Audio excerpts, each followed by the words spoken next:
Welcome to PLZ Soccer's YouTube channel. This is the European Football Show. I'm Patrick Mullen, joined once again by Blair Malloy. You thought you might have got rid of us after the Champions League finish, but we've evolved into the Euros. And well, Blair, what a start to the tournament it has been. Yeah, it's great, Patrick. Having 3 games a day, there is simply nothing better than you wake up, you've got a game at 2, you've got a game at 4, you've got a game at 8. This is the best time of the year for me. Absolutely love it. Every day. I think I've missed maybe on a full 90 minutes. I think I've maybe missed 1 or 2, but I've been loving just kind of getting inside, watching the footy, maybe getting out to the pub, maybe once or twice, maybe too much. But it's all worth it. And the quality of football we've seen so far has been, well, quite stunning. It's been great. Sometimes you see these tournaments and it maybe takes a slow burner, it takes a little while to get into it, but straight from the get-go, obviously. Unfortunately, Scotland kicking it off on Friday night, but from then it's just been goals all over the place, some excellent games, some great performances, and it really is what we want for a tournament. I hope it only gets better. Well, yes, this is what the European special will be doing during the Euros. We're not just going to be talking about England or Scotland. We're going to be telling you all about the other nations, maybe the nations you don't see so much of, special players, special teams, and also maybe some nice kits that we might get into at the end of this show. Blair, I want to know what team, what player has impressed you so far? So I think we've seen some quite standout performances as of yet. The big teams have really been putting in strong performances. Obviously Germany starting off the tournament on the front foot. Spain as well, I thought looked really good when they turned up. But the one performance that stood out for me as a player comes from Italy, comes from the Italian defence against Albania. And I thought defensively the Italians, they've always got a good reputation of being solid at the back. You think of these great defenders through the years, Baresi, Nesta, Maldini, Chiellini. I think this man could be next in line to the throne of those great defenders. Big claim. And that is Riccardo Calafiori. He was imperious the other night. He was absolutely brilliant. He's got those long flowing locks, wearing that headband. I've seen something online. This is the most 2003 looking defender I've ever seen. And it really fits the whole profile of those defenders you think of back in the day, Maldini and Nesta. But he, not just the look, he has all the ability to go with it. I thought he was great the other night. He was mopping everything up. He became the second youngest defender ever to play at the Euros for Italy, behind a certain Paolo Maldini. Maldini achieved that feat when he was 19 years old in 350 days. Calafiori, 22 years old in 27 days. And then Bastoni behind him there with 22 years and 68 days. I thought he was great. He's had a brilliant season with Bologna. A few people may be sleeping on him this year, maybe not knowing how good he could be, but I think he proved to everyone the other night that he's a top-class defender in the making. You mentioned those former Italian centre-backs. It's almost one of the most iconic positions for Italy. They have these strong 2 centre-backs, and it's been years. I remember it was in the commentary, it's completely eluded me now, but it's been, I'm going to say 14 years since they've had an international tournament which didn't have that iconic centre-back partnership. He was really impressive, and for me, there's a lot of other ones, but Spain, they were my pick before the tournament started. I got a nice 50p bet. I really pushed the vote out. Odds of 9-1. I was quite happy, and as soon as I saw them take on Croatia, I was madly impressed. We've talked about them all year on the European show. Pedri, Lamau. And they're doing it again on the biggest stage. The average age of that midfield is just 22.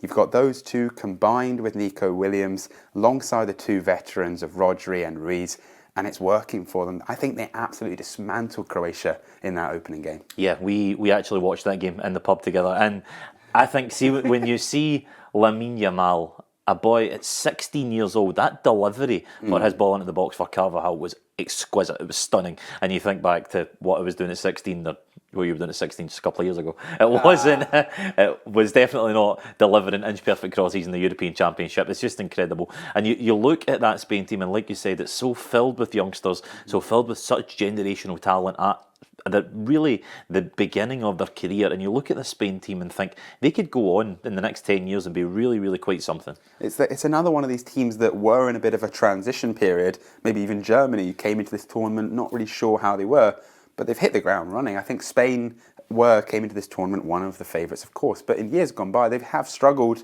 in that kind of transitional period, and I think they're kind of being a little bit slept on. You see 9-1 odds for Spain.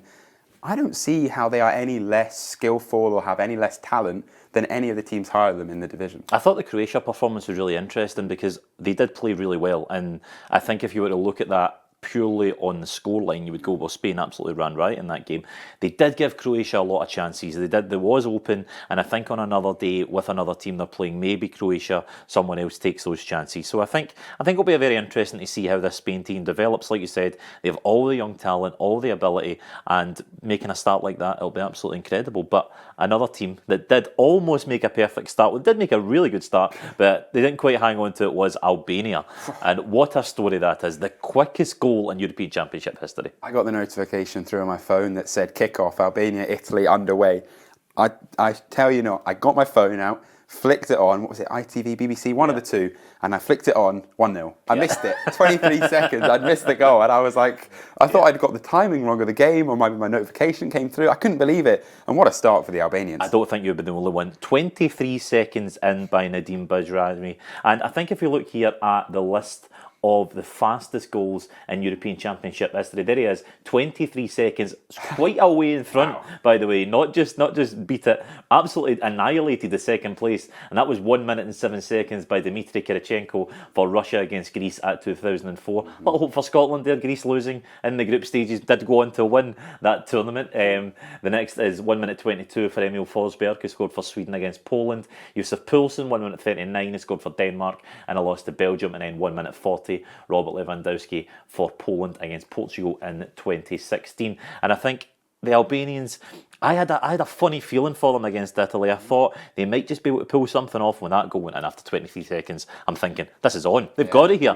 They're going to get that. But Italy, like you said, with Calafiori at the back, they just put in such a seasoned performance. They controlled the game, didn't panic, and after they got back at 2-1 in the lead, you just knew it was only one winner. It's Albania's only second time ever qualifying for the Euros, and it couldn't get much worse for them when they saw that draw come out back in December. It is no doubt the group of death, but obviously the Euro format, how it currently is, the top three with the best kind of points with other divisions, they'll probably all three make it through unless Albania, cause a great upset.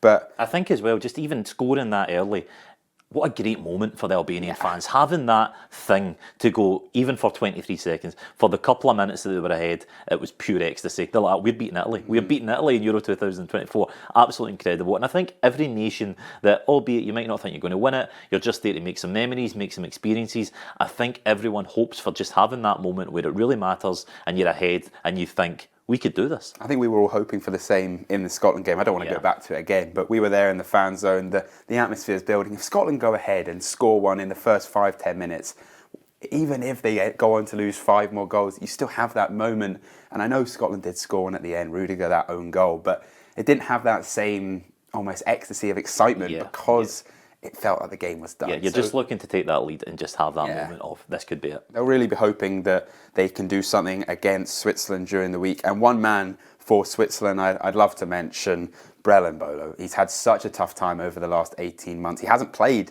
for his nation in 18 months, but he just always seems to pop up at these big international tournaments. He actually just did his cruciate ligament, a complete tear, which left him out of his club football for Monaco. He comes back and gets on the score sheet. He is going to be up against Scotland next time out, and what a performance against Hungary for him. Yeah, he's one of those players just seems to spawn every tournament and really turns up at these events, and he's a key man for Switzerland. In the same way, the Switzerland team, they always seem to have these figures at major tournaments who just turn up, and they always kind of overperform the sum of their parts. I think it would be remiss of us as well to give a special mention to Christian Eriksen, who absolutely incredible. Exactly 1,100 days, Patrick, after suffering that cardiac arrest at Euro 2020. Christian Eriksen, he starts for Denmark in that game the other day, and what an incredible goal. It shows that, I remember reading reports at the time that people say he may never play football again. He, of course, very lucky to be alive after that ordeal, and to start that game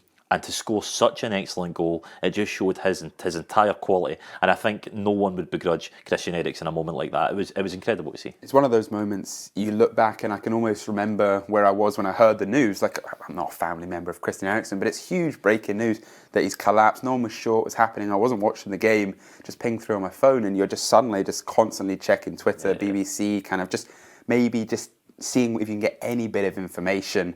But I'm so glad for him. It's probably even more of a mental thing to go back to the Euros, a big tournament where it happened. Obviously not in the same location, but for him to come on and score for Denmark. And what a goal. What a goal. Let's take nothing away from it. An absolutely incredible goal. A great touch on his chest. And then Christian Eriksen, he's technically always been such an excellent player.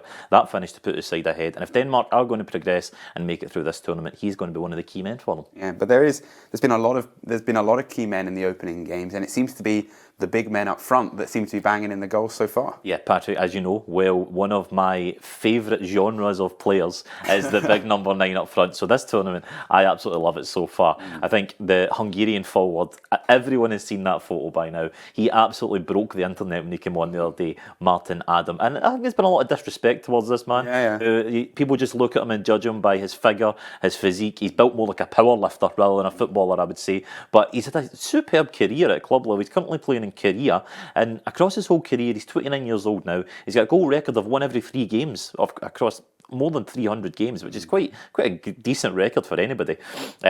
He is just one of those players that you're looking at going, I love to see that in a big tournament. I love to see maybe slightly unconventional in today's game when it's very athletic and it's built towards maybe a bit more slender players. Seeing these big men up front that's still very functional. The same with Wout Weghorst, of course, in that Holland game, playing for the Netherlands. He scored 7 goals in his last 11 game for the Netherlands. So he's by no means just a novelty to have that up front. He does a job for the team. And a great stat that I heard this morning, he has now scored with his last 3 shots at major tournaments. Wow. He scored with his shot and the other day yesterday, and the last 2 shots before that were, of course, that iconic double against Argentina and Qatar. So Wout Weghorst, he is a key part of this team, and I definitely think there'll be more to see from him. But it's a funny stat, it's a great stat, but it's also kind of important. In these European games, they're so tense, there's so little amount of chances. You want someone there who's going to put the ball in the back of the net. You don't always need another almost winger who's playing in the midfield, who's got that pace, who can run off the back. You just almost need a target man and get the team up. And Wout Weghorst, he did that at Man United for a season, and now he's doing it for the Netherlands. And there's plenty more. The Germany striker, Fulkerg, unbelievable against. Yeah, I think that was probably the best goal we've seen so far. It was an absolute stunner against Scotland. The way he flicked it up to himself and then rifled it into the top corner. It was an excellent goal. And of course, you're going to see Artem Dovbyk, who's leading the line for Ukraine. He scored 29 goals in all competitions last season as Girona went on that incredible run. So I think that the big man up front will definitely play a strong part in this tournament. I think so, but I want to get into something I've been looking forward to all day. We were talking about it. What can we talk about? The best kits. Yeah. There are some stunners. And before we tell you who we have, I'd like to say a special mention to the Adidas kit designer. That man has probably earned a fortune for pretty much a template. He's made a good template, Yes. and it's just gone copy paste for everyone. Now, this is quite funny because if we look at my picks here, we've picked our best home and away kit of the tournament. I've went for 2 Adidas kits here, so I see what you mean by the template. I see they do look quite similar in terms of. Oh, they did a collar for that one. Yeah, they put a collar on that one. Very, very cynical, Patrick. Don't at me for being unpatriotic, okay? But that Germany home shirt, for me, is absolutely excellent. I think it's so clean, and the fading of the Germany flag that comes down the shoulders, I think, is chef's kiss. It's excellent, especially in the long sleeve version. You see it in long sleeve, it's got the flag at the top, the flag at the bottom. I think it's just an excellent way to incorporate the culture of the country into the shirt, and it, of course, is that classic black and white German design. Lovely. For the away kit, I've went for Belgium. Now, on the surface, just looks like a sort of light blue, white collar, but it's the story behind this for me that makes it the best. It's based on the cartoon series of Tintin, obviously the Belgian detective series, and it is designed to look exactly like his outfit, so the shorts and the socks also match what he wore in the cartoon series. The best bit about this kit for me is he also used to wear a brown trench coat, so for the team, their walkout jackets are brown to match the kit, so they have the full setup, the full rig out, and I think it's a great nod to a little bit of Belgian culture that I think is just excellent. Yeah, well, we didn't go for the same. I've kind of gone for maybe a wacky design in mine. I think the Italy home shirt for me, every tournament is one of the most gorgeous staple shirts. I would love to go out and buy them, but I think that some of the prices, we're not going to get into that, but some of the prices maybe restrict that. But for the away shirt, I thought I'd go a bit different, a bit out there. The Portugal away shirt, and it actually shows off the Azulejo design. Don't ask me what that is, but I believe they are tiles that are seen quite a lot all over the place in Portugal. like I think if you go to most Portuguese cities, you'll see that sort of blue and white design. It's very popular there. It's actually one of my favourites as well. Yeah. I was close to picking that one. I think with the Italy one, again, on the sort of flag design, them having the 3 stripes of Adidas and the red, white and green of the Italian flag is a masterstroke. It's two, I can't fault your choices, Patrick. They're 2 lovely shirts. just looking at that there, I know we slandered the Adidas man, but that Nike shirt is looking very similar to the England strip we saw last night. But don't knock it. If you can save yourself some time, why wouldn't you? Yeah, exactly. Well, there's still plenty of football to go in the Euros. 3 games a day until the group stages. Obviously, Scotland taking on Switzerland Wednesday night. Hopefully they can get a result, and hopefully we'll see a lot more quality football. Yep, plenty of football to come, Patrick. I'm just going to enjoy every single minute of it, because once it's gone, we'll yearn for it back. I'll be sitting there checking in straight after this. Thank you for joining us once again on the European Football Show. It's been a pleasure.